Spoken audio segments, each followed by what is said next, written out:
இந்திய அரசியலில் திருமாவளவன் காமெடியாக இருந்து வருவதாக பாஜக மாநில தலைவர் அண்ணாமலை தெரிவித்துள்ளார். கடலூர் மாவட்டம் சிதம்பரம் நாடாளுமன்ற தொகுதி தேசிய ஜனநாயக கூட்டணியின் பாஜக வேட்பாளர் கார்த்தியாயனியை ஆதரித்து அண்ணாமலை வாக்கு சேகரிப்பில் ஈடுபட்டார். அப்போது பேசிய அவர், கடவுளுக்கு எதிராக பேசுவது, மக்களுக்கு எதிராக பேசுவதுதான் திருமாவளவனின் நிலை என்றும், இந்திய அரசியலில் திருமாவளவன் காமெடியாக இருந்து வருவதாகவும் விமர்சித்தார்.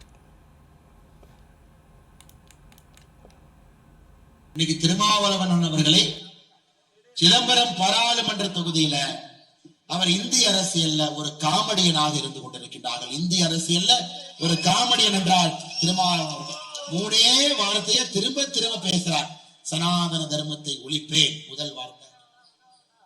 பாரதிய ஜனதா கட்சி தேசிய ஜனநாயக கூட்டணி அடித்தட்டு மக்களுக்கு எதிரான கட்சி. இரண்டாவது போய் மூன்றாவது போய் சிதம்பரத்துல தொகுதி வளர்ச்சி செய்திருக்கிறார் என்பது மூன்றாவது போய். நீங்க சிதம்பரம் முழுவதும் சுத்தி பாருங்க.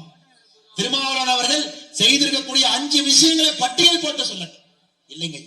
அதனால் இந்த முறை இந்த வாய்ப்பை தயவு செய்து நீங்க தவறு விடாதீங்க.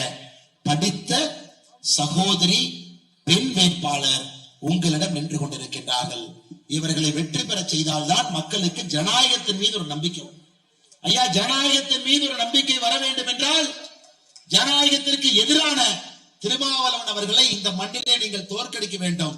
அக்கா கார்த்தியேயனி அவருடைய வெற்றியை நீங்கள் உறுதிப்படுத்தி விட்டீர்கள். தேசிய ஜனநாயக கூட்டணியுடைய தலைவர்கள், தொண்டர்கள் உறுதிப்படுத்தி விட்டீர்கள். அதனால நம்ம கட்சியிலிருந்து இன்னைக்கு இவங்க போனாங்க, அவங்க போனாங்க, அதெல்லாம் கண்டுக்காது. செட்டிங் பாலிடிக்ஸ் பண்றவங்களுக்கு பாரதிய ஜனதா கட்சியில இடம் இல்லை என்பது உங்க எல்லாருக்குமே தெரியும். வேட்பாளராக வந்து இங்க செட்டிங் பாலிடிக்ஸ் வர்றவங்க வேட்பாளர் இல்லைங்க.